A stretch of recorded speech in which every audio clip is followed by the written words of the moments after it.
I finished off my day on the campaign trail today. The day started nice and early, as it so often does, at the riverside markets.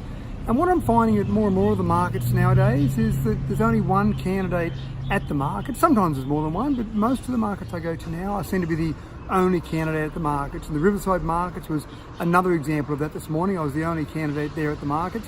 And I think people appreciate that I'm making the effort to get around to a whole range of different markets and give people different opportunities to speak to me.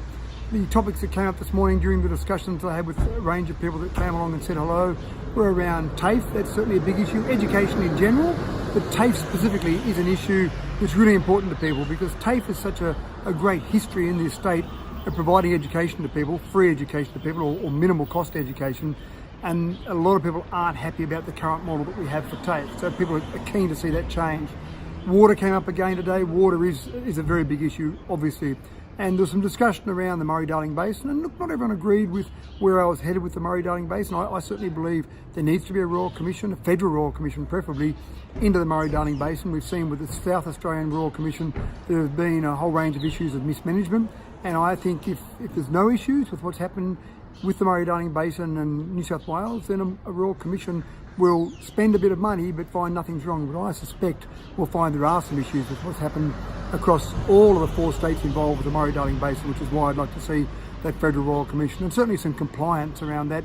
The plan, the general plan which was agreed upon, certainly was a compromise for a lot of people, but you get that compromise, you all work towards that, and if everything goes according to the plan, then we should at least work out something that's reasonable for everyone. But if people aren't playing by the rules and there's non-compliance, that's when it becomes a bit of an issue. But there's certainly no doubt about it. It's complicated, and I can't say that I've got all the answers.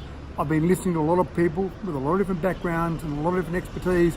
I think we need more discussion around it and really work out a plan that's going to work across the board with everyone. But for that to work, we need that compliance. We need to make sure that everyone is adhering to the rules.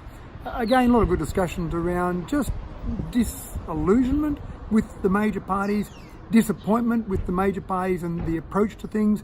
And I've said from the very beginning, my approach is not to go and attack anyone. My approach is to say, here's what I believe I can do for this electorate. And I'll work very hard, as I have been doing across the entire campaign. I'll work very hard, if I am the elected member, to make this electorate a better electorate and to get us more for this electorate. That's what I'll continue to do. After the markets finished, packed up about 1 o'clock, I went down around Dubbo Square, visited my shop, just like to remind my employees that I still do exist, had a quick chat to them, but then walked around Dubbo Square, and there's a couple of closures of shops around Dubbo Square, and I have mentioned it before, business is a little bit patchy around Dubbo in particular at the moment. So it is good just to chat to a few business owners and get a bit of a feel for where they're up to and how they're feeling about the general economy. And some people are going well, some people aren't, and some people are finding it's different from day to day. So that is important to make sure that I get a good, strong feeling around business. It's all well and good to look at what my business is doing, but I need to get a much bigger picture than just my business and what it's doing. A bit of time this afternoon, just catching up on some emails. I do get back to everyone that sends me a message, whether it be via social media, via email, via text. Sometimes I don't get back to them immediately because I do get a lot of messages, but I do make sure I get back to everyone. And this afternoon was one of those examples where I used a couple of hours just to catch up on a few of those messages.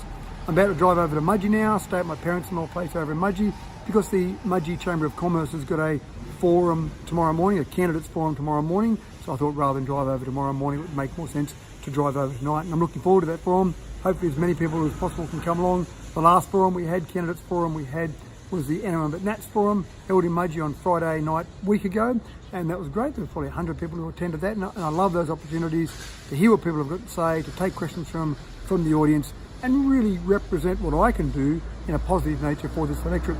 Tomorrow morning I'm sure will be the same. There'll probably be a business focus tomorrow morning, and I feel very well qualified after having started 6 businesses over my working career in Dubbo and around the region. I feel very well qualified to talk at something like a business breakfast, a Chamber of Commerce business forum. So I'm looking forward to that tomorrow morning. And then I'm going to spend the day in Mudgee. I've got a few people who want to see me, but if you're in Mudgee and want to catch up with me, let me know, and I'll go around and see you. And again, as I do all the time, happy to go and travel outside Mudgee and come along and see people where they live and look at their surroundings and look at their environment. This has been Mathew Dickerson, your independent voice.